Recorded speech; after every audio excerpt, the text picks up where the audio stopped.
રમેશભાઈ આવી ગયા છે. રમેશભાઈ વેલકમ.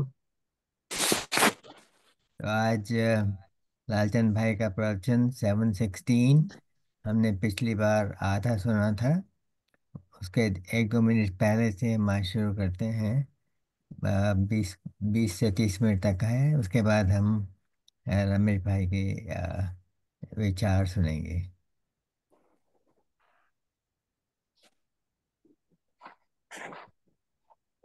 ठीक ठीक रजनी भाई। હાજી હાજી બરાબર. પ્રશ્ન બધા આવડે એવા પૂછજો.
તો શેના વડે જાણે છે કે શુદ્ધ જ્ઞાન વડે જાણે છે?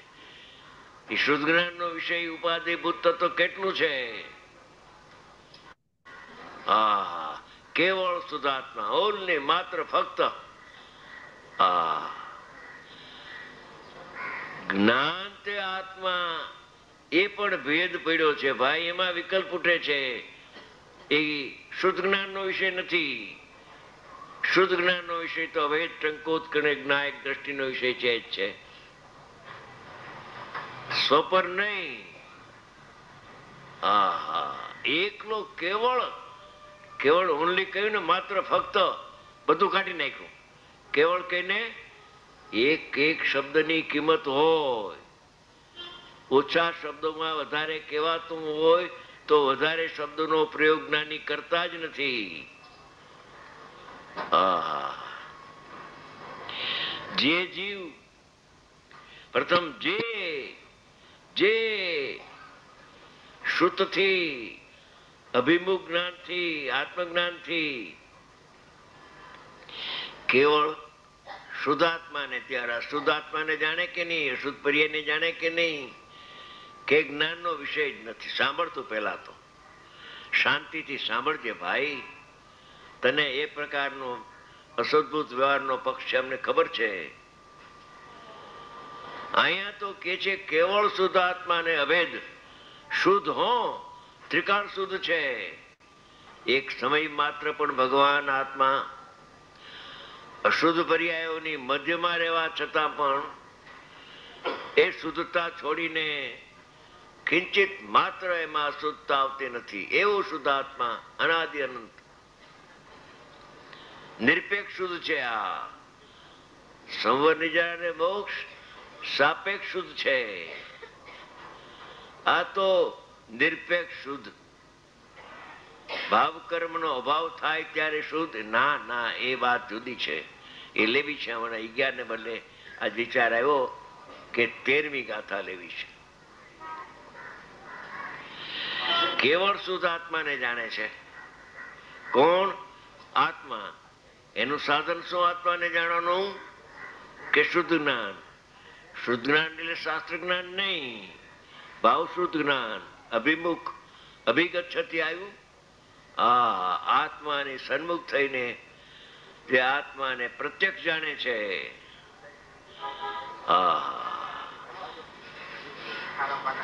કે પ્રત્યક્ષ તો કેવડી જાણે કે એ તો પ્રદેશ પ્રત્યક્ષ ની વાત છે. અહીંયા પ્રત્યક્ષ છે એ તો અતિન્દ્રિય આનંદ એને પ્રત્યક્ષ છે, એટલે આનંદ મૂર્તિને જાણી લીધો. એક આનંદનો નમૂનો લીધો તો આખો આત્મા આનંદમય છે. એમ સાકરની ગુણમાં બમ્બી મારે, 2 દાણા ચાખે કે શેઠ 1300 રૂપિયા ગુણના લાગશે, તો કે ચાખો ને. ચાખી 2 દાણા ચાખ્યા, ત્યાં આખા ગુણનો બોરીનું શ્રદ્ધાન થઈ ગયું. હા હા, એ અતિન્દ્રિય આનંદની ચખણી ચોથે ગુણતાને થોડી થઈ, ત્યાં મારો આખો આત્મા આહા આનંદ ને જ્ઞાન આનંદથી ભર્યો છે. એમાં ક્યાંય રાગ નથી, આકુરતા નથી, દુઃખ નથી. એમ કેવળ શુદ્ધ આત્માને જાણે છે તે શુદ્ધ કેવડી છે. એકલો આત્મા લીધો અને ત્રિકાળ શુદ્ધ લીધો, છે એવો લીધો. થાય છે તે શુદ્ધ નથી, છે તે શુદ્ધ છે. થાય છે એ તો પર્યાયના ધર્મમાં શુદ્ધતા આવી. આહા, અહીંયા તો શુદ્ધ જ્ઞાનનો વિષય જે છે, ઉપાધિભૂત તત્વ જે અહમ કરવા યોગ છે, તેને તે જાણે છે, તેને શુદ્ધ કેવડી કહેવામાં આવે છે. તે તો પરમાર્થ છે. ખરેખર પરમાર્થ સાચું છે, સત્યાર્થ છે, ભૂતાર્થ છે. અને જે હવે વ્યવહારની વાત આવે છે, એ વ્યવહાર ક્યાં સુધી લંબાય છે એ સમજવા જેવું છે. વ્યવહાર લંબાય તો ક્યાં સુધી વ્યવહાર લંબાય? કે અભેદના ભેદ સુધી, બસ.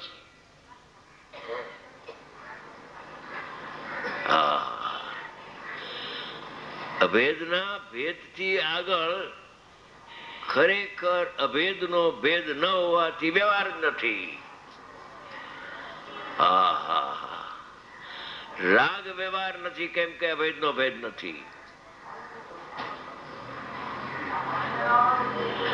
અજમેરા ભાઈ હલી ગયા, આમ કરે છે. આચાર્ય ભગવાને ફરવાયું છે. કામ બહુ બંધનની કથા તો બધાએ સાંભળી, પણ એકત્વ વ્યક્ત આત્માની વાત કદી સાંભળી નથી. મને કહેવાનો આજે ભાવ આવી ગયો છે. તારો અભિપ્રાય ડિપોઝિટ રાખજે અને આ કુંદ ભગવાનની વાત સાંભળજે. પ્રભુ એક વાર આ વાત મારી છે, મારા હિતની વાત કરે છે, એટલું લક્ષ્યમાં રાખીને સાંભળીશ તો તારું કામ થઈ જશે. હવે જે સર્વ શુદ્ધ જ્ઞાનને જાણે છે, આ વ્યવહાર કેટલો છે કે અભેદનો ભેદ એટલો વ્યવહાર છે. પર્યાયની વાત ચાલે છે. હવે પર્યાયનો વિષય દ્રવ્ય છે એ તો નિશ્ચય છે, પણ પર્યાયને જાણે છે એ વ્યવહાર છે. કે છે કે જે સર્વ શુદ્ધ જ્ઞાન એ જ્ઞાનની પર્યાય છે, એને જે જાણે છે તે શુદ્ધ કેવડી છે, તે વ્યવહાર છે. આહા, જ્ઞાન પર્યાયને જાણે છે. કઈ પર્યાયને જાણે છે? એ વ્યવહાર છે. કે પોતાના અભેદના ભેદને જાણે છે એટલો વ્યવહાર છે. પણ એ વ્યવહાર આશ્રય કરવા યોગ્ય નથી. એ આત્મા નથી, એ વ્યવહાર જીવ છે, નિશ્ચય જીવ નથી. આત્માના અભેદનો ભેદ વ્યવહાર જીવ છે. જ્ઞાન તે આત્મા કેવો તે વ્યવહાર છે, અને દ્રવ્યને આત્મા કેવો તે નિશ્ચય છે. સર્વ શુદ્ધ જ્ઞાનને જાણે તે શુદ્ધ કેવડી છે, તે તો વ્યવહાર છે. અહીં બે પક્ષ લઈને કહીએ છીએ. ઉપર કહેલું સર્વ જ્ઞાન, જે સર્વ શુદ્ધ જ્ઞાન કહ્યું ને, તે જ્ઞાન આત્મા છે કે અનાત્મા? હવે જો પાછો પ્રશ્ન કરે છે, જે આ વ્યવહારનો વિષય છે, પર્યાય વ્યવહારનો વિષય જે પર્યાય કયો અત્યારે શુદ્ધ જ્ઞાનની પર્યાયને વ્યવહાર કયો, એ વ્યવહાર આત્મા છે કે અનાત્મા? એ સ્વદ્રવ્ય છે કે પરદ્રવ્ય? જે પર્યાય દ્રવ્યને પ્રસિદ્ધ કરે છે એવો જે વ્યવહાર, એ આત્મા છે કે અનાત્મા? કે આત્મા છે. કેમ કે આત્માનો ભેદ અભેદ જ છે, પણ તને ભેદ કરીને સમજાવીએ છીએ તો પણ એ જ્ઞેયમાંથી જ્ઞાનનો ભેદ છૂટો પડતો નથી. ધ્યેયમાં નથી પર્યાય, ધ્યાન રાખજો.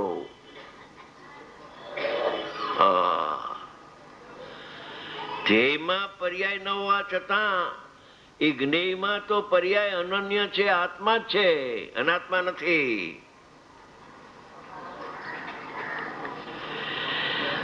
જો અનાત્માનો પક્ષ લેવામાં આવે તો બરાબર નથી, કારણ કે સમસ્ત જે જળરૂપ અનાત્મા આકાશાદી પાંચ દ્રવ્યો તેમનું જ્ઞાન સાથે તાદાત્મ્ય બનતું નથી.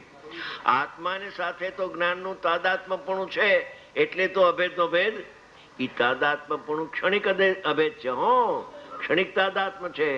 ત્રિકાળ તાદાત્મ્ય જ્ઞાનની પર્યાયને માનવાથી જ્ઞાનની પર્યાયના નાશે દ્રવ્યનો નાશ થઈ જશે. ફરીને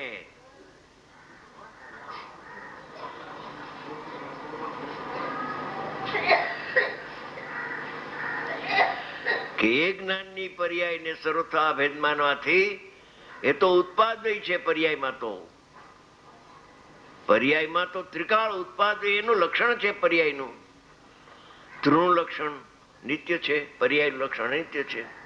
એ અનિત્ય પર્યાયને સર્વથા જો અભેદ માનવામાં આવે તો પર્યાયના નાશે દ્રવ્યનો નાશ થાય. અને જ્ઞાન અપેક્ષાએ જો સર્વથા ભેદ માનવામાં આવે તો અનુભૂતિ નહીં થાય. ફરીને દ્રષ્ટિ અપેક્ષા એ જે ભિન્ન છે, સર્વથા ભિન્ન છે. કેવળ જ્ઞાન ભિન્ન છે, શુદ્ધ જ્ઞાન ભિન્ન છે. અરે સામાન્ય ઉપયોગ પણ ભિન્ન છે. સામાન્ય ઉપયોગ સમયને બતાવે છે. બીજી ગાથામાં સમયનો અર્થ કરતા પ્રમાણ જ્ઞાનથી આખી 7 બોલ કયા છે. એ સમય છે. એ સમય ઉપાદેય નથી. એમાં ઉપાદેયની એના 2 પારા કયા, સ્વસમય ને પરસમય. બીજી ગાથામાં બધું આવી જાય છે. પ્રમાણમાંથી નિશ્ચય કાઢ્યો. દ્રવ્ય ઉપર દ્રષ્ટિ પડે તો સ્વસમય, પર્યાય ઉપર લક્ષ જાય તો પરસમય. એમાં પૂતગલના પ્રદેશે સ્થિત કહ્યું છે. એ રાગ એ પૂતગલના પ્રદેશ છે, અહીંયા એમ કહ્યું છે. ઓહો, અભ્યાસ કરવાની જરૂર છે. સીએ ના અભ્યાસ કરે તે 40 વર્ષ સુધી કરી નાપાસ થાય તો કર્યા કરે, પરીક્ષા આપ્યા કરે.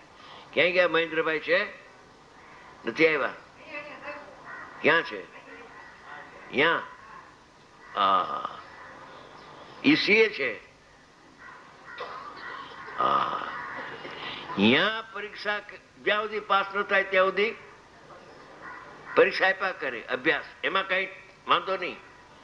અને જ્યાં આ વાત આવી કરે, ભલા ભાઈ તને ટાઈમ ન મળતો 6 મહિના તો અભ્યાસ કર, જોતો ખરો ચમત્કાર નો. પણ 6 મહિનાનો ટાઈમ નહીં, એમ 3 મહિનાના 2 ભાગ પાડી દેવા. એક દ્રષ્ટિનો વિષય માટે 3 મહિના રાખવા.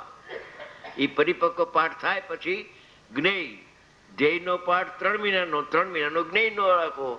એ જ્ઞેયનો વિચાર કરીશ તો રાગથી આત્મા ભિન્ન જણાઈ જશે તને.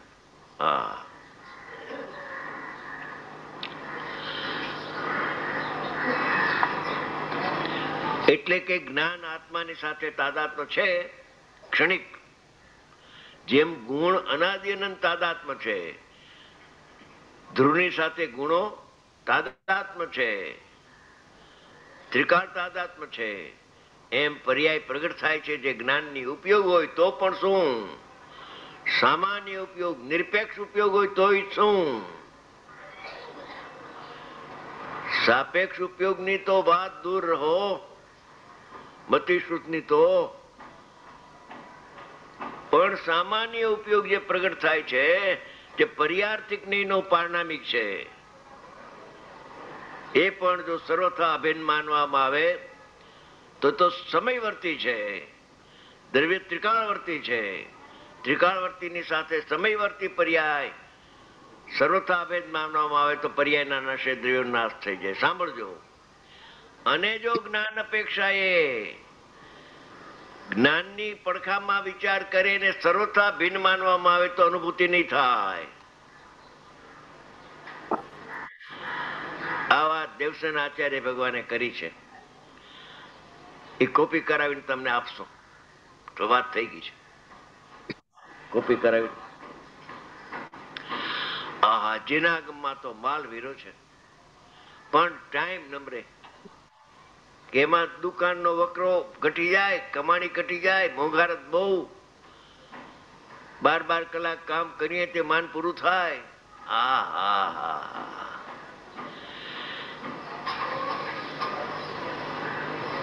શું થાય? એને આત્માની લગન લાગે તો કામ આવે એવું છે. જ્ઞાન આત્માની સાથે તાદાત્મ છે, માટે જ્ઞાન તે આત્મા છે. એ વ્યવહાર કયો, જ્ઞાન તે ભેદ કરીને કયો ને, તે વ્યવહાર છે. પણ એ વ્યવહાર પરમાત્મા પ્રતિપાદક છે પાછો. એમ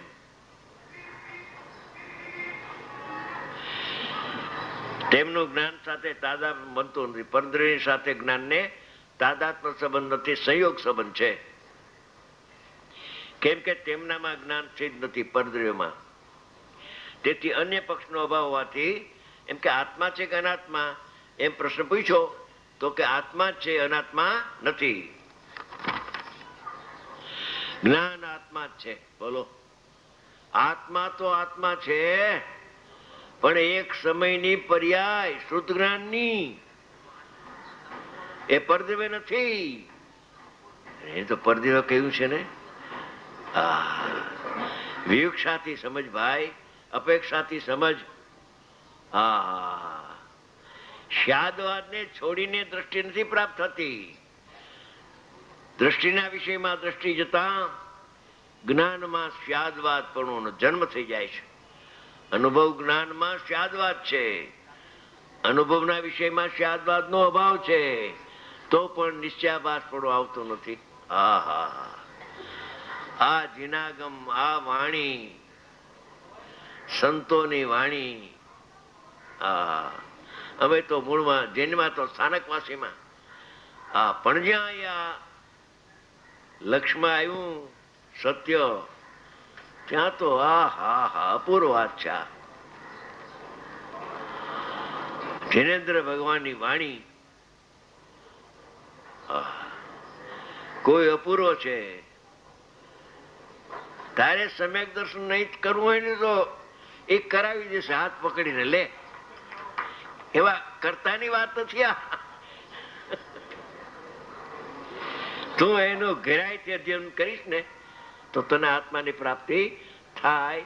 એવા આમાં પાઠ બધા ભરેલા છે કે આત્માનો અનુભવ થતો નથી.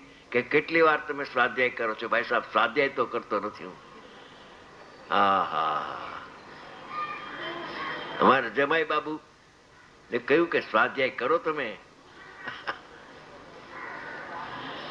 વેપારમાં ખોટ નહીં જાય પાછું. એમ એ સેજ છે. ચેતન બધા માટે છે, પણ ટાઈમ ન મળે અડધો કલાક કલાકનો સ્વાધ્યાયનો. અરે મુમુક્ષુ જીવોને તો સ્વાધ્યાય એ તો ખોરાક છે. ખાવાનું ન મળે તો કઈ નહીં, પણ મારે તો સ્વાધ્યાય જોઈએ.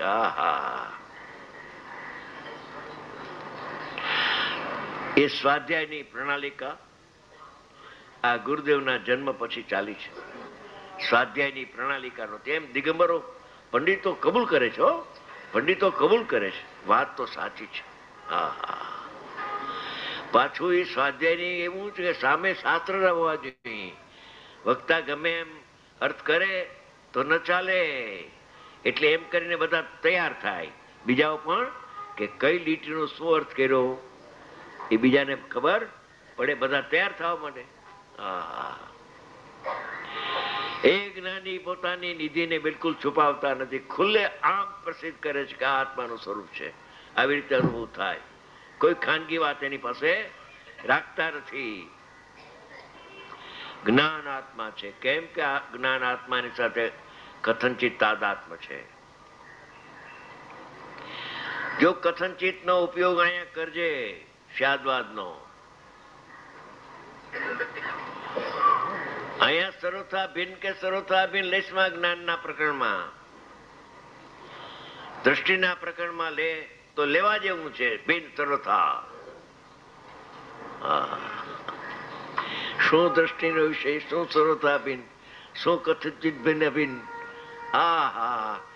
એ આની અંદરમાં વિકલ્પ દશામાં જો વિચાર કરે ને તો એને અંદરમાંથી પ્રમોદ આવે કે આવું મારું સ્વરૂપ, આવું ચમત્કારિક મારું સ્વરૂપ છે, એમ એને ભાસ થાય. અને પ્રમોદ આવ્યા વગર રે નહીં, અને ઊંડો ઉતરે તો આનંદ આવી જાય. પ્રમોદી પણ દોષ છે.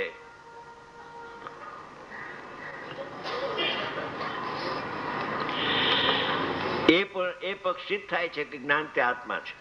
ભલે જ્ઞાન ભેદ છે, અભેદનો ભેદ છે, શુદ્ધ જ્ઞાન પર્યાય છે. શુદ્ધ જ્ઞાન પર્યાય હોવા છતાં એ પર્યાય નથી પણ આત્મા છે. એ પર્યાય પરદેવે નથી, અત્યારે અહીંયા હે નથી.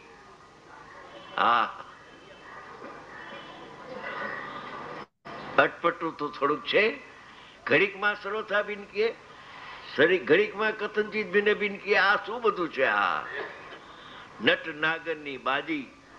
આ બાજીગર જાણે, બીજું કોઈ જાણી શકે? જ્ઞાની જાણે. જ્ઞાની બાજીગર છે. ઘડીકમાં કે સર્વથા ભિન્ન, ઘડીકમાં કે સર્વથા ભિન્ન છે, વાત સાચી, પણ કથનચિત ભિન્ન લેજે ને કે મરી જાય, કે અનુભૂતિ નહીં થાય. સર્વથા ભિન્નમાં વિકલ્પાત્મક નિર્ણય આવે છે, અને સર્વથા અભિન્નમાં અનુભૂતિ થઈ જાય છે. કથનચિત અભિન્નમાં અનુભૂતિ થઈ જાય છે. માટે શુદ્ધ જ્ઞાન પણ આત્મા છે. ન્યાય કયો કે આ જ્ઞાન નો આત્મા સાથે તાદાત્મ્ય સંબંધ છે. અભેદનો ભેદ હોવાથી અમે જ્ઞાનને આત્મા કહીએ છીએ. ત્યારે સામોજી સમજી શકે છે કે જ્ઞાન તે આત્મા. એટલો ભેદ દ્વારા અભેદ સમજાવે છે, પછી ભેદ છૂટી જાય છે. ભેદ દ્વારા અભેદ જ્યારે સમજવા લાગે છે ત્યારે ભેદ છૂટીને અભેદમાં આવી જાય છે. એ જ્ઞાન આત્મા થઈ જાય છે. માટે શુદ્ધ જ્ઞાન પણ આત્મા જ છે. શુદ્ધ જ્ઞાનની પર્યાય છે તે પણ આત્મા છે. પર્યાયને આત્મા કેવી? તો બીજી જગ્યાએ હે કહ્યું છે ને પરદેવે, એ બધી વાત સાચી છે. તો જરા શાંતિથી સાંભળ. અધૂરું જ્ઞાન જોખમી છે. અધૂરું જ્ઞાન જોખમી છે. માટે શુદ્ધ જ્ઞાન પણ આત્મા જ છે. લે, પર્યાય પણ આત્મા જ છે. નાશવાન પર્યાય. અરે પર્યાય દેખાતી નથી, અમે તને કહી છે આત્મા છે. પછી શું? છઠ્ઠી ગાથામાં બે વાત કરી છે. પેલા પારામાં પર્યાયથી રહિત કયો ધ્યેય બતાવ્યો. પેલા પારામાં છઠ્ઠી ગાથામાં પરમાત્મા પરમાત્મા નથી. પર્યાયથી રહિત કયું? ગાથા બદલી નહીં, સાઈ સુકાણી નહીં. ત્યાં તો બીજા પારામાં લખે છે કે પર્યાયથી સહિત થાય ત્યારે આત્માનો અનુભવ થાય. જા, કરતા કર્મ નંદની પણ લખ્યું છે. એ પર્યાયથી સહિત છે, પણ સહિત છે પણ કથનથી સહિત છે. એ ધ્યાન રાખજે. ઉપરનો પારો ખોટો પાડીને નીચેનો પારો સાચો થતો નથી. ઉપરનો કાયમ રાખીને નીચે સાચો થાય છે. અભ્યાસ જોઈએ, થોડોક અભ્યાસ જોઈએ. વસંતભાઈ બહાર રખડે છે કારણ વગરના, મફતના. થાક લાગે છે. હવે તો બહુ થાક લાગે. મૂકો ને માથા કૂટ. હવે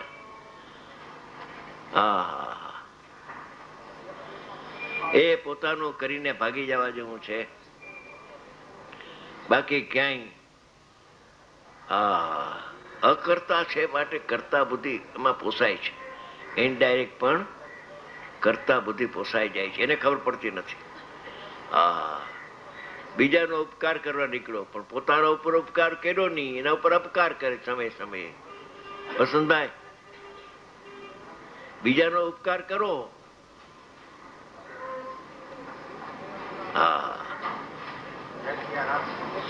એ મહામંત્રી છે. કુંદ ભગવાન ટ્રસ્ટના મહામંત્રી છે. માટે શુદ્ધ જ્ઞાન પણ આત્મા છે, અભેદની અપેક્ષાએ. આમ થવાથી જે આત્માને જાણે છે તે શુદ્ધ કેવડી છે. એમ જ આવે છે જે આત્માને જાણે છે, જે જ્ઞાન આત્માને જાણે છે એ શુદ્ધ કેવડી છે. અહીંયા બાર નું જ્ઞાન શુદ્ધ કેવડી એવો વ્યવહાર આગળ ન કરતા આવ્યું તો 15મી ગાથામાં યોગલજી સાહેબે કહ્યું કે અનુભૂતિ તે જીન શાસન છે. જીન શાસન ક્યાં રહેતો હશે? મંદિરમાં રહેતો હશે? મંદિરમાં જીન શાસન હશે? ક્યાં હશે જીન શાસન? જીન શાસન આત્માના અનુભવના જ્ઞાનમાં જીન શાસન છે. એ અહીંયા સમયસારમાં નિશ્ચયની પ્રધાનતાથી વાત છે. બીજી જગ્યાએ 12 અંગનો જાણનાર તેને પણ શુદ્ધ કેવડી કહેવામાં આવે છે. અહીંયા એ ગૌણ છે. ખરેખર તો આમાં ઘણું છે. શુદ્ધ જ્ઞાનને જાણ્યું આત્માને તો એક અપેક્ષાએ શું કહીએ, માલ ઘણો ભર્યો છે પણ હવે સમજાય નહીં. એ શું થાય કે શુદ્ધ જ્ઞાનની પર્યાયમાં બધું આવી ગયું, લોકાલોક જણાઈ ગયું છે. આહા, એક જેટલો કેવળ જ્ઞાનનો વિષય છે ને જાણવાનો, આદરવાનો તો કેવળ જ્ઞાન આત્માને જાણે છે, શુદ્ધ જ્ઞાન આત્માને. એ તો એમાં બધા એકમત હોય, પણ શુદ્ધ જ્ઞાન થોડું જાણે અને કેવળી પૂરું જાણે કે નહીં જાણવામાં પણ પરિપૂર્ણ છે. બેલે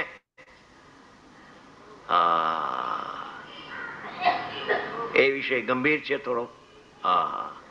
ત્યાં તો બહુ મારે ચર્ચા થાય છે રાજકોટમાં. પણ આ બધું અહીંયા ઝીણું ના હાલે. એટલે એટલું બસ છે કે જે શુદ્ધ જ્ઞાનનો વિષય છે એટલો કેવડીનો વિષય છે. કેવડી ભગવાન જેમ લોકાલોકને જાણે છે એમ શુદ્ધ જ્ઞાની પણ ડેટકો હરણ્યો લોકાલોકને જાણે છે. કઈ અપેક્ષા એ એક સમજવા જેવો વિષય જુદો છે. ડાયરેક્ટ કે ઇનડાયરેક્ટ? લોકાલોકને ડાયરેક્ટ કોઈ જાણતું જ નથી, ઇનડાયરેક્ટ જાણે છે.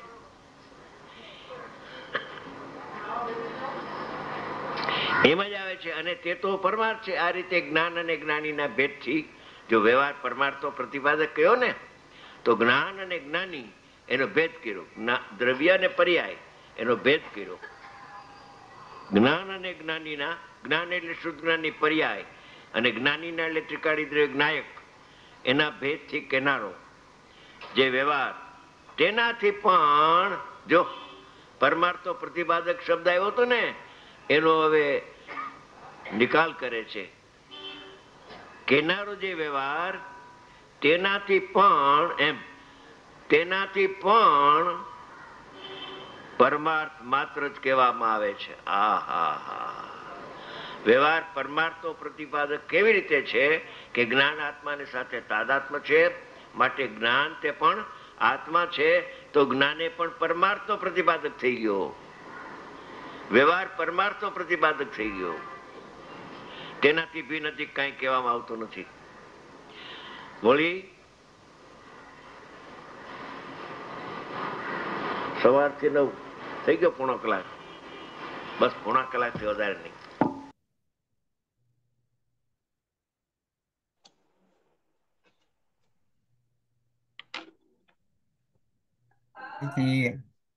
आप लीजिए.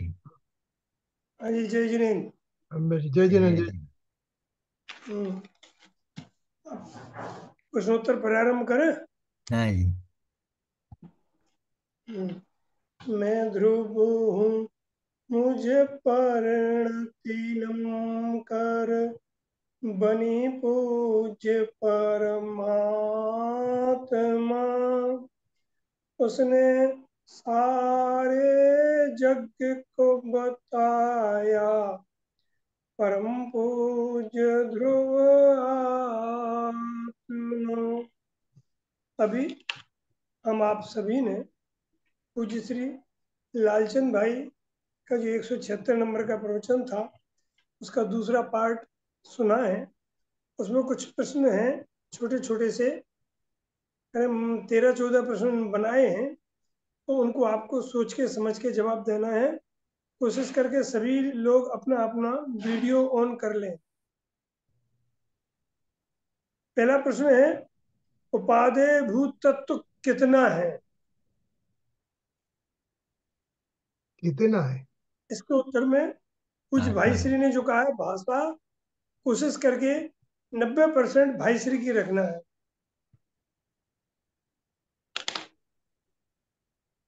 आपका सवाल कितना है, कितना मैंने क्षेत्र से कहो तो? नहीं अनुभव, क्या है, आत्मा का अनुभव करना। शुद्धात्मा और अशुद्धात्मा, इन दोनों में से कौन सा है, कितना है? माने मात्र शुद्धात्मा ही उपादेयभूत तत्व है, इतना। कौन? अकेला शुद्धात्मा। ये भाईश्री की भाषा थी। अगला प्रश्न है, शुद्ध नय का विषय स्व पर है या नहीं? फिर से। स्व है स्व। शुद्ध नय का विषय स्व और पर दोनों है या नहीं है? दोनों नहीं। दोनों, दोनों दोनों तो नहीं नहीं है। है। रसिक भाई તમારો वीडियो ऑन करो। सूझने का विषय ओनली स्व है। हाँ बराबर है। केवल शुद्धात्मा ही सोने का विषय शुद्धात्मा, होता है, केवल शुद्धात्मा, स्व पर बराबर शुद्धने बराबर के विषय नहीं होते हैं। बराबर फिर है। स्व पर किसके विषय है? फिर से। कौन से नए व्यवहार स्व नहीं के। पर को विषय बनाता है? व्यवहार नहीं। शुद्ध अशुद्ध। नय नहीं बनाता है, सत्य है। शुद्ध नय का विषय स्व शुद्धात्मा है, तो स्व अशुद्ध पर के शुद्ध। विषय कौन नय है? प्रमाण। व्यवहार नय ही स्व पर को विषय बनाता है। व्यवहार नय में स्व पर सभी आते हैं। अगला प्रश्न है, जो श्रुत ज्ञान रमेश से रमेश जी, मात्र रमेश शुद्धात्मा स्वपर को जानते हैं। हाँ बोलिए। प्रमाण नहीं, स्वपर किस, स्वपर का विषय माने कौन सा ज्ञान स्वपर को विषय बनाता है? हाँ, अरे आपने प्रमाण ज्ञान भी बनाता है, और उस प्रमाण ज्ञान व्यवहार के अंतर्गत आता है। इसलिए दो ही नए हैं, एक निश्चय एक व्यवहार। और निश्चय नय में शुद्ध निश्चय नय और अशुद्ध निश्चय नय। अशुद्ध निश्चय नय में मोक्ष मार्ग आता है। अभी आएगा आगे, बहुत अच्छे ढंग से आज खुलासा किया है भाई श्री ने। बहुत बढ़िया चीज, अच्छे अच्छे प्रश्न आने वाले हैं, आप देखिए आगे। आगे कहते हैं, शुद्धात्मा में कभी किसी भी परिस्थिति में अशुद्धता आ सकती है या नहीं? नहीं, नहीं। क्यों नहीं? नहीं। नहीं। नहीं आ सकते। क्यों नहीं? Please on your video please, answer वाला प्लीज। आप रमेश जी लोग रिक्वेस्टेड। वीडियो ऑन करके रखो, हमें पता चले कौन बोल रहा है, क्यों, कैसे बोल रहा है। ओके, फिर से। क्यों नहीं आ सकती अशुद्धता? विषय नहीं है शुद्ध आत्मा का उसमें। नहीं, उसमें क्या परिणाम है नहीं शुद्धात्मा? है, भाई अपरिणामी श्री है। ने रंजन में वीडियो वीडियो। हाँ, परिणाम ना, पर्याय जो अभाव है ना। हम्म, किसी भी परिस्थिति में अशुद्धता क्यों नहीं आती है? भाई श्री ने स्पष्ट किया था, वह अपरिणामी एक रूप होने से, माने कोई भी परिणाम नहीं है, और एक रूप होने से किसी भी परिस्थिति में, चाहे निगूत की अवस्था हो या गृहीत मिथ्यात्व की अवस्था हो या नरक की अवस्था हो, उसमें अशुद्धता के चांस नहीं है, उसमें अर्थात मेरे में। मैंने उसका अब विषय एक जो थोड़ा था, सा सूक्ष्म प्रश्न शुद्ध था, अभी है और भविष्य में रहेगा। रहने वाला है, बहुत बढ़िया। थोड़ा है। सूक्ष्म प्रश्न आ रहा है, श्रुत ज्ञानी और केवल ज्ञानी के आत्मानुभव में अंतर यदि है तो उसकी क्या अपेक्षा है? भाई श्री के शब्दों में उत्तर देना है। वो प्रदेश और आनंद। हाँ बहुत बढ़िया रसिक भाई। प्रदेश मैंने प्रदेश। चौथे गुणस्थान वर्ती में आनंद अपेक्षा से प्रत्यक्ष आत्मा होता है, और बराबर। केवली को प्रदेश अपेक्षा से प्रदेश प्रत्यक्ष आत्मा अपेक्षा होता है। से। बराबर। बहुत आपको आपको 100 पॉइंट दिए जाते हैं। Thank you. अगला प्रश्न है, व्यवहार कहाँ तक लंबा सकता है? ये आज की चर्चा का थोड़ा सूक्ष्म विषय था, भेद इसको से आप वेतन। हाँ, अभेद भेद अभेद से भेद से अभेद तक लंबाता है बस। अभेद का भेद, अभेद का वो भेद। तो अध्यात्म का व्यवहार है, और इसके बाहर जो अभेद का भेद नहीं है, ऐसा राग, कर्म या शरीर, वो अध्यात्म का व्यवहार भी नहीं है। बराबर।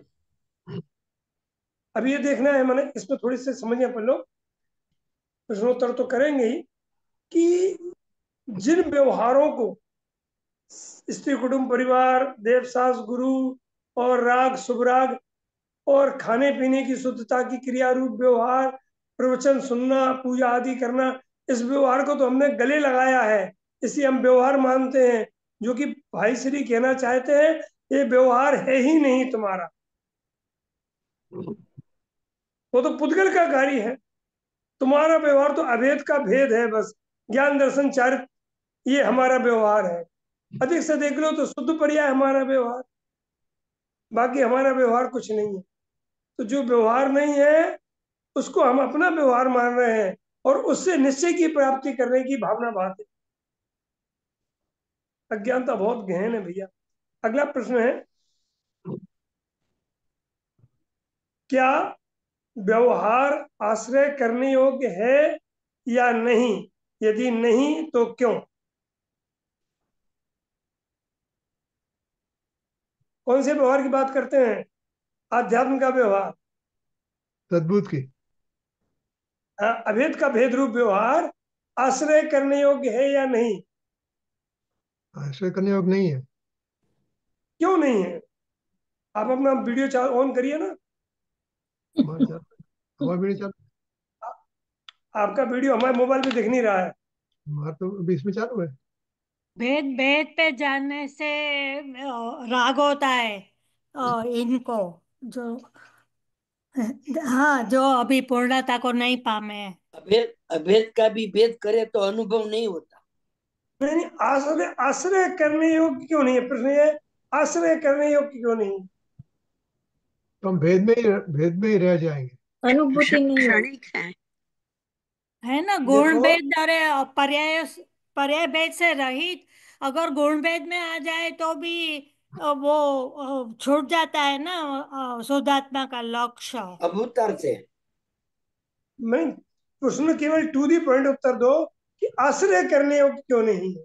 अभूतर से नहीं, क्योंकि वो पर्याय हो गई ना, पर्याय क्षणिक है, वो क्षणिक से नहीं होगा आश्रय। अनुभूति नहीं। चलिए, पर्याय या गुणभेद हाँ, सुनो सुनो, हम बताते हैं आपको। क्योंकि वह व्यवहार आश्रय लेने वाला है, और वही यदि आश्रय लेने योग्य हो जाएगा तो फिर आश्रय दाता कौन बचेगा? आश्रय लेने वाला कौन बचेगा? जो आश्रय लेने वाला है, देखिए ग्राहक ही यदि दुकानदार बन जाए तो दुकानदार का क्या होगा? माल कौन तो बेचेगा? निर्मल पर्याय, निर्मल पर्याय तो आश्रय करने वाली है। अब उसी को तुमने आश्रय के विषय में डाल दिया, तो आश्रय लेने वाला कौन रहेगा? कोई नहीं। फिर बराबर। मोक्ष मार्ग कहाँ से होगा? बहुत पॉइंट बढ़िया। समझ में आएगी? बराबर। हाँ, चलिए अगला प्रश्न है, सर्वश्रुत ज्ञान जो द्रव्य को प्रसिद्ध करने वाली पर्याय है, वह आत्मा है या अनात्मा? वह स्वद्रव्य है या परद्रव्य? आत्मा ही है। आत्मा आत्मा ही है। आत्मा ही है, स्वद्रव्य है। स्वद्रव्य। चलिए अब हम आपसे, किस अपेक्षा से? कथनचित है ये, ज्ञान की कथनचित है अपेक्षा ज्ञान की अपेक्षा से। अनुभूति या दृष्टि की अपेक्षा से? अनुभूति होती है ना। दृष्टि की अपेक्षा।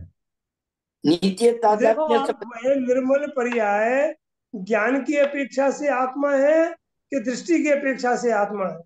ज्ञान की। ज्ञान दृष्टि की की अपेक्षा। ज्ञान की अपेक्षा। ज्ञान अपेक्षा से। दृष्टि की दृष्टि की अपेक्षा से। ज्ञान की अपेक्षा से क्या कह रहे हैं ना, कोई लोग दृष्टि की अपेक्षा से भी कह रहा है। दृष्टि से नहीं, ज्ञान से। ज्ञान की अपेक्षा। हाँ, अब देखिए, यदि हम उसे दृष्टि की अपेक्षा से आत्मा मान लें, स्वधर्म मान लें, तो क्या नुकसान होगा? पर्याय शामिल થઈ ગઈ। पर्याय के नाश से द्रव्य का नाश हो जाएगा। क्षणिक हाँ, बहुत बढ़िया। ये भाई श्री ने स्पष्ट किया था, क्योंकि पर्याय तो विनाशी है, और बराबर। यदि उसे हम दृष्टि में शामिल कर लेंगे तो क्या होगा कि पर्याय तो विनाश होने वाली है, तो दृष्टि के विषय का विनाश हो जाएगा, वस्तु का विनाश हो जाएगा। बहुत बराबर। अच्छा रसिक भाई, बहुत बढ़िया पकड़ा आपने। बराबर। आगे अनुभव की पर्याय आत्मा के साथ क्षणिक तादात्म्य संबंध है या नित्य तादात्म्य संबंध है? क्षणिक क्षणिक क्षणिक क्षणिक तादात्म्य क्षणिक। और नित्य तादात्म्य संबंध मान लें तो क्या तकलीफ होगी? अनुभूति ही नहीं होगी। नहीं, वही प्रॉब्लम होगा ना, वही प्रॉब्लम होगा जो पर्याय के साथ उसका नाश हो जाएगा। हाँ नाश हो जाएगा। हाँ, नित्य तादात्म्य संबंध में त्रिकालीय द्रव्य पर्याय के साथ नित्य तादात्म्य हो जाएगा, तो पर्याय का नाश होगा तो द्रव्य का भी नाश हो जाएगा। अब यहाँ पर कोई क्षणिक तादात्म्य संबंध भी ना माने तो क्या नुकसान है? अनुभव नहीं होगा। अनुभव ही नहीं होगा। बहुत बढ़िया, बहुत बढ़िया, बहुत ऐसा जवाब चाहिए। क्यों? क्योंकि अब देखना जरा है, इसको अपन देखें कि क्षणिक तादात्म्य में जो अनुभव करने वाली पर्याय है ना, वो अपने को पर्याय नहीं मानती है, अनुभव करने वाला नहीं मानती है, मोक्ष मार्ग नहीं मानती है, अपने को मुक्त आत्मा मानती। बराबर। उसके रग रग में, माने युगल जी की भाषा में कहें तो पर्याय ने, सम्यक्त की पर्याय ने अपना प्रदेश प्रदेश द्रव्य के लिए खाली कर दिया है, स्वयं के रहने की जगह ही नहीं रखी है। बराबर। इसलिए वह माने, अब देखना एक प्रकार से देखें, बोलो मान के चले कि रसिक भाई आप केवली हैं, तो हमें सदुपयोग बरत रहा है, तो आप अपने केवल ज्ञान में जान रहे हैं कि रमेश भाई की जो शुद्धोपयोग रूपी पर्याय है श्रद्धा की, वह पर्याय होने पर भी अपने लिए पर्याय स्वीकार नहीं करके मात्र आत्मा ही मान रही है, जिसकी पर्याय भी आत्मा है और द्रव्य भी आत्मा है। बराबर है ना समझ में? ये चलो बहुत अच्छा है। ये इस बात को ऐसे समझे, ये आजकल के जो नव युवा पीढ़ी होती है ना, लड़का लड़की, तो एक दूसरे जब लव में पढ़ते हैं तो यही सब बोलते हैं, तू ना रहे मैं ना रहूं। जब पर्याय द्रव्य में अभेद हो गई तो पर्याय बोलते हैं कि मैं पर्याय हुई ही नहीं, मैं तो तुम रूप हो गई, मैं द्रव्य हो गई। हम वो अपने आप को पर्याय मानने के लिए तैयार नहीं है, क्योंकि उसने अपना सर्वस्व द्रव्य को अर्पण कर दिया ना, निछावर कर दिया है। सही है, शादी के पहले हो गया। देखिए एक बहुत अच्छा प्रश्न है ये, मोस्ट प्रश्न है आज की चर्चा का। दृष्टि अपेक्षा पर्याय द्रव्य से सर्वथा भेद है या ज्ञान अपेक्षा कथनचित अभेद है? ज्ञान अपेक्षा ज्ञान अपेक्षा कथनचित अभेद है। दृष्टि अपेक्षा कथनचित अभेद है कि ज्ञान अपेक्षा कथनचित अभेद है? ज्ञान अपेक्षा। निर्मल पर्याय। ज्ञान अपेक्षा से कथनचित अभेद है। हाँ, इसका आशय क्या लिया था भाई श्री ने आज? यदि कथनचित अभेद ना माना जाए तो क्या नुकसान है, और सर्वथा अभेद माना जाए तो क्या नुकसान है? सर्वथा अभेद माने तो द्रव्य नाश पर्याय नाश है, कथनचित अब अनुभव न होता है, अनुभव ही नहीं था। सर्वथा अभेद माने तो अनुभव नहीं होगा। नहीं, सर्वथा अभेद माने तो ये नहीं, सर्वथा अभेद माने तो फिर विषय करने वाला कोई नहीं रहेगा, कोई नहीं रहेगा। अकेला एक द्रव्य हो, पर्याय भी उसमें सर्वथा अभिन्न हो गई, तो विषय करने वाला कौन रहेगा? कोई नहीं रहेगा। कोई नहीं रहेगा। कथनचित अभेद ना माने तो क्या नुकसान है? अनुभव नहीं होगा। बहुत बढ़िया, बस भाई श्री यही बताना चाहते थे। यदि आप कथनचित अभिन्न में नहीं मानोगे तो अनुभव नहीं होगा, और सर्वथा अभेद मानोगे तो फिर विषय करने वाला कोई नहीं रहेगा। चलिए बहुत अच्छा है। अगला प्रश्न है, ज्ञेय का गहरा विचार करने पर भी आत्मा किससे भिन्न जानने में आ सकता है? एक नई भाषा थी भाई श्री की आज, कि ज्ञेय का गहरा विचार करने पर भी आत्मा किससे भिन्न जानने में आ सकता है। अब यहाँ पर गे का अर्थ क्या है? गे का अर्थ पता है आपको क्या है? निर्विकल्प दशा के काल में बरतने वाला परिणामी आत्मा को कहते हैं गे, और त्रिकालीन ध्रुव आत्मा को कहते हैं धे। तो यहाँ पे जो गे का विचार किया, अर्थात निर्विकल्प दशा में बरतने वाला दृढ़ गुण पर्यायात्मक आत्मा का विचार किया, तो उससे क्या लाभ होता है? वह मैंने उस काल में आत्मा किससे भिन्न जानने में आता है? भाईश्री के शब्दों में,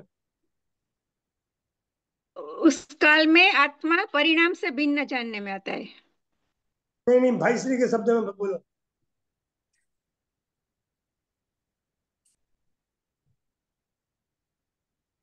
वो ज्ञेय से वो अनुभूति से इटसेल्फ से ही भिन्न जानने में आता है।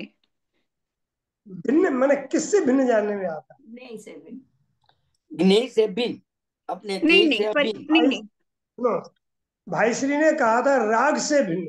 क्यों? उसका हेतु देखो, श्रीमद टोकानी जी ने कहा है ना कि राग अने ज्ञान जुदा छे, आ बात सामने એને આત્માનો અનુભવ કરી લીધું તું।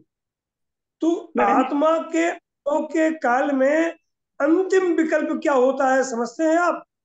गुण गुणी का भेद, आत्मा की सविकल्प महिमा, अभेद पने का उग्र विचार, ये अंतिम विकल्प है, ये राग है। और निर्विकल्प दशा में ऐसे राग से भिन्न आत्मा जानने में आता है कि मेरे में मेरी महिमा करने वाला राग नहीं है, ऐसा मैं महिमावंत अभिन्न तत्व हूँ। बराबर, बहुत बढ़िया। भाईश्री ने जो राग से भिन्न कहा था ना, वो अनंत ज्ञानियों की लाइन है। जिसको भी आत्मा क्यों जानने में नहीं आता है, क्योंकि वो अपने को राग से अभिन्न मानता है। राग से अभिन्न मानना है राग का कर्ता मानना, राग मेरा कर्तव्य, गुरुदेव की भाषा, राग मेरा कर्तव्य और शुभ राग करते करते धर्म होगा। ये 3 शब्द गुरुदेव यूज करते हैं हमेशा। बराबर बराबर, समझ गया ना? इसलिए जब तक हमें लगता रहेगा कि राग मेरा कर्तव्य है और राग में मैं करता हूँ और राग करते करते मुझे धर्म होगा, राग धर्म के मार्ग में सहायक होगा, तो समझ लेना चाहिए वह आत्मा के अनुभव के विपरीत दिशा में दौड़ रहा है, चल नहीं रहा है, दौड़ रहा है। और आत्मा के अनुकूल की दिशा में कौन चल रहा है? जिसने अभेद आत्मा का निर्णय करके आत्मा संबंधी विकल्पों की भी उपेक्षा करके उससे भिन्न आत्मा को जानने का प्रयास किया है या जान रहा है। इसलिए किससे भिन्न होता है? राग से भिन्न होता है।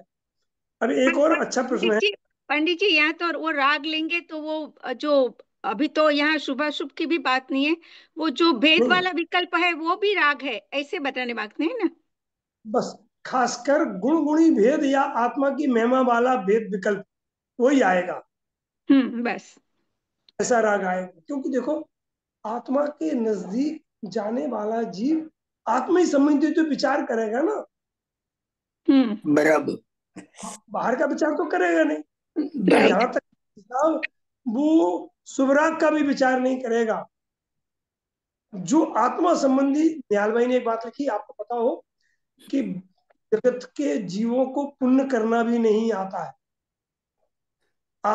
सब विकल्प आत्मा के चिंतन में जैसा पुण्य होता है, वो 1000 वर्ष तक तुम व्रत नियम संयम उपवास करते रहो, उसमें उतना पुण्य नहीं होता है। बराबर। तो अगर पुण्य करना ही, मान लो कदाच तुम्हें, एक तो ज्ञानी को पुण्य की लालसा होती नहीं है, पुण्य को हे समझता है, लेकिन पुण्य भी करना नहीं आता है तुम्हें पुण्य जैसे किसे होता है? सब विकल्प दशा में आत्मा का चिंतन और एकमात्र आत्मा का घोलन, उसी की ऊर्ध्वता, इसका नाम है सर्वोत्कृष्ट पुण्य।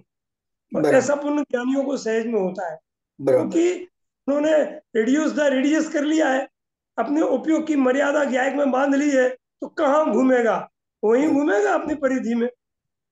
और ये बेंसी को भी ये प्रश्न पूछा था ना रमेश जी, कि भाई निर्विकल्प अनुभूति के पहले सविकल्प में कौन सा विकल्प होता है? तो बेंसी ने ऐसा कहा कि ऐसा कोई नियम नहीं है, लेकिन जो विकल्प होता है वो अपने स्वतत्व संबंधी ही होता है, बस अपने शुद्धात्मा के बारे में ही होता है। पता है इसके इस प्रश्न का खुलासा करते हुए शायद भारेल जी ने या भाईश्री ने ही एक बार कहा था कि यदि कोई ज्ञानी बता दे कि इस विकल्प करने के बाद में निर्विकल्पता आती है, तो लोग वह उस जाति का विकल्प करने के मार्ग पे चढ़ जाएंगे। बराबर बराबर। और निर्विकल्पता और वस्तु से दूर हो जाएंगे। हम ऐसा विकल्प करेंगे तो हमें अनुभूति हो जाएगी, तो वो उसको नया विकल्प का कर्तापना का मिथ्यात्व हो जाएगा। बराबर। इसलिए कोई नियम नहीं है, इतना जरूर है वस्तु के अनुकूल पक्ष वाले ही विकल्प होंगे। कोई नहीं है।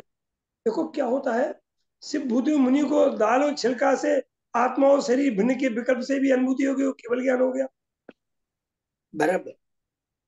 और इसलिए अभी उन्होंने कहा है, युगल जी की हम सुन रहे थे, बहुत अच्छा कहा उन्होंने, तुम ज्ञान को दुख मत दो, तकलीफ मत दो, जाना सुनना, जाना पढ़ना, सूक्ष्मता में जाना, इससे ज्ञान को दर्द होता है, दुख होता है।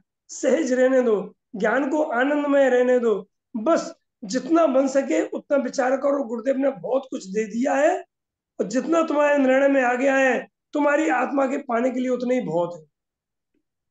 बहुत बढ़िया। एक और बात अच्छी कही थी कि हम इनका सुन लें, इनका सुन लें, इनका सुन लें, इनका सुन लें, अनेक अनेक विद्वानों का। हे भैया, एक बार निर्णय करो कि दृष्टि की पुष्टि जिसके पास मिले उसके अलावा अन्य किसी का नहीं सुनना। अगर किसी का सुनोगे तो ज्ञान के लालच में, लोभ में चढ़ जाओगे और वस्तु से दूर रह जाओगे।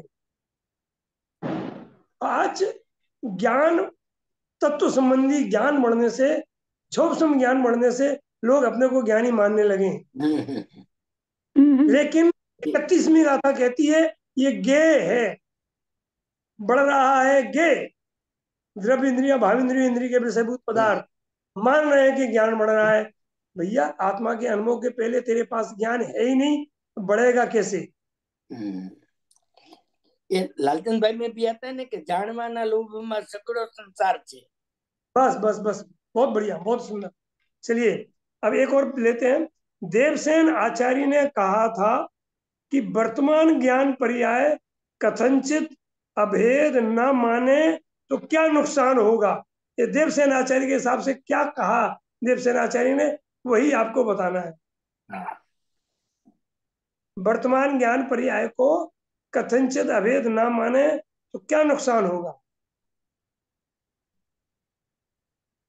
बात हो गई ना, अनुभूति नहीं होगी। रजनी भाई आपने बोला हाँ, अब अपनी बात हो गई, पहले अनुभूति नहीं होगी, द्रव्य और पर्याय तन्मय नहीं होंगे। आज की चर्चा में थोड़ा आ चुका था कि अनुभव नहीं होगा। क्यों? क्योंकि कथनचित अभेद अनुभव के काल में एक और बताया आपको, वस्तु व्यवस्था से देखा जाए तो निर्विकल्प पर्याय त्रिकाली द्रव्य में कथनचित अभिन्न है, और पर्याय की भावना की दृष्टि से देखा जाए, पर्याय के अभिप्राय की दृष्टि से देखा जाए तो वो सर्वथा अभिन्न मानती है, तभी निर्विकल्पता होती है। बराबर। अंतर पकड़ में आया कि नहीं आया? फिर से एक बार बताइए। सुनो, बहुत बढ़िया चीज है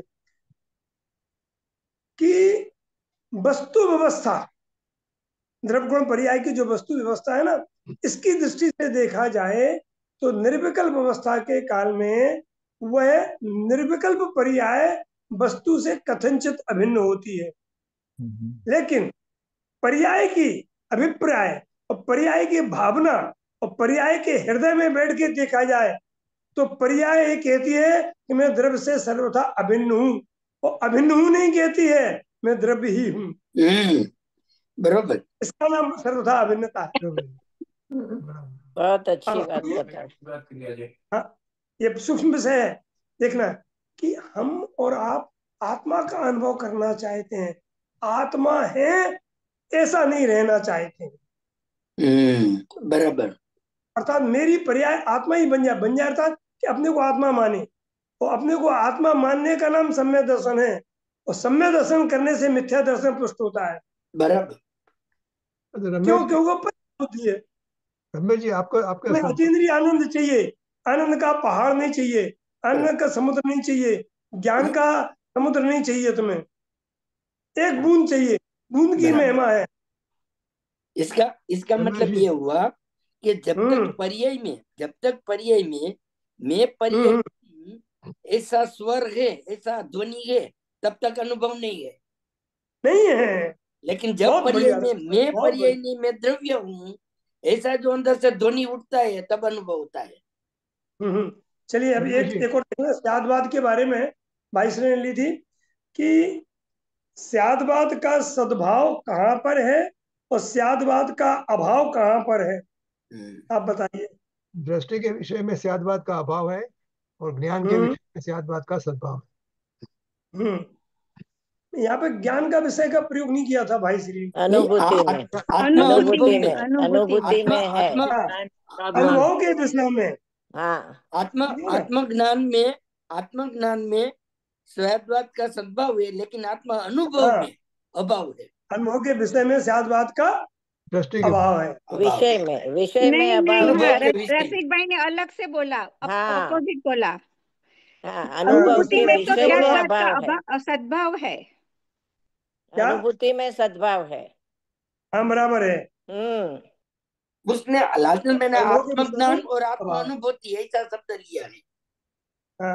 अनुभव के विषय में स्यादवाद का अभाव है और अनुभव के काल में से माने अनुभव में स्यादवाद का सद्भाव है। अब देखना जरा कि यहाँ पर अनुभव के काल में स्यादवाद का सद्भाव क्यों है, क्योंकि नित्य अनित्य एक अनेक ये जो है ना, तो पर्याय स्वयं में अनित्यता भी अनुभव के काल में है और वस्तु नित्य वो भी अनुभव के काल में है, बराबर। इसलिए यहाँ स्यादवाद का सद्भाव है। लेकिन अनुभव के विषय में नित्यता ही है, अनित्यता नहीं है, इसलिए वहां स्यादवाद का अभाव है। बराबर है। बहुत अच्छी बात। जी आपके पास 2 मिनट है तो आपके लिए सवाल है। हाँ बोलिए बोलिए। एक तो बात जब भी छठी गाथा की बात करते हैं ना कि पैराग्राफ पहला और पैराग्राफ दूसरा, पहले में दृष्टि बताया, बाद में ज्ञान का विषय बताया, तो जो भी हम सविकल्प दशा में पर्याय से बिना आत्मा का फोकस करते हैं, वहां से दूसरे पैराग्राफ में जाने के लिए क्या पूछना चाहिए? माने हमारा पूरा फोकस दृष्टि के विषय पर ही होता है, तभी से जाके दूसरे पैराग्राफ पर कैसे जाएंगे? देखो साहब, ये कितनी बड़ी भूल है। जब तुम्हें दृष्टि के विषय में संतुष्टि हो गई, इसी का नाम तो दूसरा पैराग्राफ हो। वहां ही हो गया कर्ता कर्म का अनन्यपना, अनन्यपना हो गया। मैंने हमें दृष्टि के विषय में कहीं ना कहीं जब तक कमी लगती रहेगी, अशुद्धता दिखती रहेगी, शुद्ध करने का विचार चलेगा, तो दूसरे पैराग्राफ का जन्म कहाँ से होगा? मैं सत्य बताऊं आपको, आज रजनी भाई सुनो हमारे हृदय का दर्द, कि जितनी उग्रता से 45 वर्षों तक पूज्य गुरुदेव श्री ने दृष्टि का विषय और सम्यक दर्शन की कला बताई है। अभी तो युगल जी ने कहा था कि इस युग में सम्यक दर्शन का सृष्टा यदि गुरुदेव को कहा जाए तो कोई कम नहीं है। गलत बात नहीं है, बराबर गलत बात नहीं। तो अब देखना है जरा कि हमें सम्यक दर्शन के विषय की दृढ़ता से, हृदय से, उल्लास से, प्रीति से उतनी स्वीकृति नहीं आती है जितनी स्वीकृति सम्यक दर्शन की आती है। इसलिए क्या होता है कि हमें सम्यक दर्शन बड़ा लगता है अभिप्राय में और सम्यक का विषय छोटा लगता है, इसलिए सम्यक दर्शन नहीं हो पाता है। भाई साहब, भगवान बड़ा होता है, पुजारी छोटा होता है। पुजारी की अपेक्षा रखोगे तो भगवान नहीं मिल पाएंगे। इसलिए आप तो रजनी भाई अकेले पहले पैराग्राफ में ही बैठ के रह जाओ, दृष्टि के विषय में अपने आप ज्ञान का विषय खिल जाएगा, वो आ जाएगा, वो कहीं नहीं जाएगा। हमने एक उदाहरण दिया था आपको कि गाय मैंने हमारे घर के बाहर जंगल में हमारी गाय ने बछड़ा दिया है, गाय को हमें घर में लाना है, तो गाय को टच मत करिए, डंडे मत मारिए, रस्सी मत बांधिए, बछड़े को गोदी में लो और चले आओ, अपने आप गाय घर में आ जाएगी। ऐसे ही त्रिकाली रूप को अपने उपयोग में लो तो निर्विकल्पता अपने आप आपके घर में चली आएगी। बहुत बढ़िया दृष्टांत, बहुत बढ़िया। दूसरा सवाल है, आपने जो बोला कि जो अभी आत्मा समझे हैं तो अभी ज्यादा सूक्ष्म में मत जाओ, तो श्रीमद ने बोला है सूक्ष्म बोध का अभिलाषी होता है, मुमुक्षु सूक्ष्म उसका अभिलाष होता है, तो उसमें दोनों में कैसा बैल बैठता है? हाँ, इनमें सुमेल कैसे बैठा है कि देखो, जो बाहर के स्थूलता में पड़े हुए हैं श्रीमद राजचंद्र जी के अपेक्षा से, क्योंकि उनका तो श्वेताम्बरपना, सारे साधु वगैरह थे, तो वो खाने पीने और एक आश्रम पास में पड़े थे। उनको उपदेश था कि सूक्ष्म बोध के अभिलाषी बनो। अब हम और आप गुरुदेव के शिष्य हो गए हैं, युग पलट गया है, तो अब हम सबको सूक्ष्म तत्व मिल गया है। अब हमें मात्र दृष्टि के अभिलाषी होना चाहिए, दृष्टि के विषय के, और ज्यादा नहीं। और ज्यादा सुनने, कितना सुनोगे, कितना पढ़ोगे, है क्या बाहर में? और भेद में जितना जाओगे ना, वो भेद भी ही रहेंगे, अभेद तो नहीं आ पाएगी। इसलिए अब भेदों को बंद करो। मैं हूं ना, बस आपसे एक बार रिक्वेस्ट किया था कि आप एक विपुल जी हैं, आप एक बार मोनाम ग्रुप में उन्हें आमंत्रित करो, हम उनका कांटेक्ट नंबर भेजते हैं, तो आप देखोगे कि वस्तु को कितने सरल ढंग से वो बताते हैं और कितना संक्षिप्त मार्ग वो दिखाते हैं, आपको मजा आएगी। हम आपको आज ही उनका कांटेक्ट नंबर भेजते हैं, उनसे टाइम लो, और वो यदि टाइम दे दें तो उनको केवल 40 या 45 मिनट देना, उसमें पूरी बात आपको मिल जाए। ठीक है, करेंगे जरूर। विपुल जी कहाँ रहते हैं? यही सोनगढ़ रहते हैं। अच्छा। 4-5 साल से हैं। 4-5 साल थे तो श्वेतांबर जैन, लेकिन यहाँ आकर के गुरुदेव को पाया, बहुत अध्ययन किया उन्होंने, बहुत कुछ भटके, विपस्यासन ध्यान में गए, न जाने कहाँ कहाँ गए, अन्य मत पढ़े, श्वेतांबर के सैकड़ों ग्रंथ पढ़े, लेकिन इसके बाद में गुरुदेव को पढ़ाना तो बस सब, माने जैसे कि निहाल भाई सोगानी को हुआ था, कुछ कुछ लोग कहते हैं, हम तो नहीं कह सकते हैं कि इनको अनुभव प्राप्त हो चुका है। बराबर। चलिए, आप हम उनका कॉन्टेक्ट नंबर भेजते हैं, आप उनसे कॉन्टेक्ट करिए, और कभी भी जिस दिन आपको रखना हो, 45 मिनट का रखना, जिस दिन उनका रखो, उनकी स्वीकृति मिले, हमें बता देना, हम ही मीटिंग में जुड़ जाएंगे। जरूर। ओके। आप ही उनको बोल दो ना पंडित जी, अब ऐसा बंद करना पड़ेगा। आप ही उनसे बात जरा कर लो कि मोना में आए। नहीं देखो, हम नहीं कहेंगे, आप डायरेक्ट बात करिए। ठीक है, हम बात कर लेंगे। नहीं, वो तो बात करेंगे, रजनी भाई तो ठीक है, करेंगे, मगर आप जरा हम बात बताना, करेंगे। आप जरा पता बताना है, कि हाँ। सुनिए, वो हमें मना करते हैं कि मोना में तुम क्यों बार बार समय देते हो, कहाँ ऐसे अभ्यासी जीव हैं। तो हमने कहा था साहब, हमें तो लगते हैं, तो वो हम ही को मना करते हैं मोना से जुड़ने के लिए। इसलिए आप उनसे मिल लो, बात कर लो, वो समय दे दें तो हमें बता देना, उस दिन हम भी जुड़ जाएंगे, सुनेंगे हम भी। और रसिक भाई जिनवाड़ी। हाँ, यस। हे जिनवाणी भारती तो जपू दिन रेन, जो तेरी शरणाग्रहे सो पावे सुख चैन। जावाणी के ज्ञान से सूझे लोकालोक, सो वाणी मस्तक नम सदा देतव दोग। नववार नवकार मंत्र નો કાવસક કરાવું છું। नमो रियंताणम नमो सिद्धाणम नमो आयर्याणम नमो वज्राणम नमो लोये सवसावणम। नमो रियंताणम नमो सिद्धाणम नमो आयर्याणम नमो वज्राणम नमो लोये सवसावणम। नमो रियंताणम नमो सिद्धाणम नमो आयर्याणम नमो वज्राणम नमो लोये सवसावणम।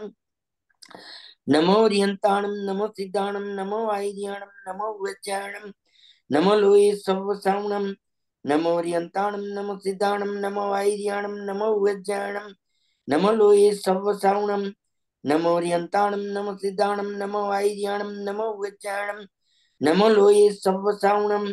नमो रियंताणम नमो सिद्धाणम नमो आयर्याणम नमो वज्राणम नमो लोये सवसावणम। नमो रियंताणम नमो सिद्धाणम नमो आयर्याणम नमो वज्राणम नमो लोये सवसावणम। नमो लोये त्रिकालवर्ती सवरियंताणम नमो लोये त्रिकालवर्ती सव सिद्धाणम नमो लोये त्रिकालवर्ती सव आयर्याणम नमो लोये त्रिकालवर्ती सव वज्राणम नमो लोये त्रिकालवर्ती सव सावणम। बोलिए परम वितरागी देव शास्त्र गुरु भगवान नो जय हो। आ कड़ी काल में देव शास्त्र गुरु भगवान की ओळखाण करावी, तेना मंगल भेटा करावनार अध्यात्म युग प्रवर्तक, जिनेन्द्र मार्ग प्रभावक, जिनवाणी ना रहस्य उद्घाटक, जिनेन्द्र मार्गदाता परम तारकार अनंत अनंत अनंत उपकारी कान गुरुदेव नो जय जय हो। जय हो। भक्त धन्य अवतार प्रथम मूर्ति पूज्य भगवती मात नो जय हो। जय हो। जय हो। मंगल मूर्ति एकावतारी पुरुष श्रीमद राजचंद्र देव नो जय हो। जय हो। पूज्य कांडलाल नी अमृत वाणी नो जय हो। जय हो। परम वितराग परम पवित्र सत्य सनातन दिगंबर जैन धर्म नो जय हो। जय जयकार हो। जय हो। जय हो। जय जयकार। बधाने सादर जय जिनेन्द्र। रमेश जी जय जिनेन्द्र। रमेश जी, अभी अभी जो नया प्रवचन होगा ना उसके बाद 7:17 होगा, तो 7:17 9-10 गाथा भी है और बाद में 13 गाथा चालू करते हैं, तो अभी ऐसा एडजस्ट करेंगे नेक्स्ट टाइम। तो आप हमें प्रवचन भेज देना। हाँ जी। अभी हमें तो यहाँ पे जय कुमारी जी से ले लिया था, आप हाँ हमें जी। प्रवचन की ऑडियो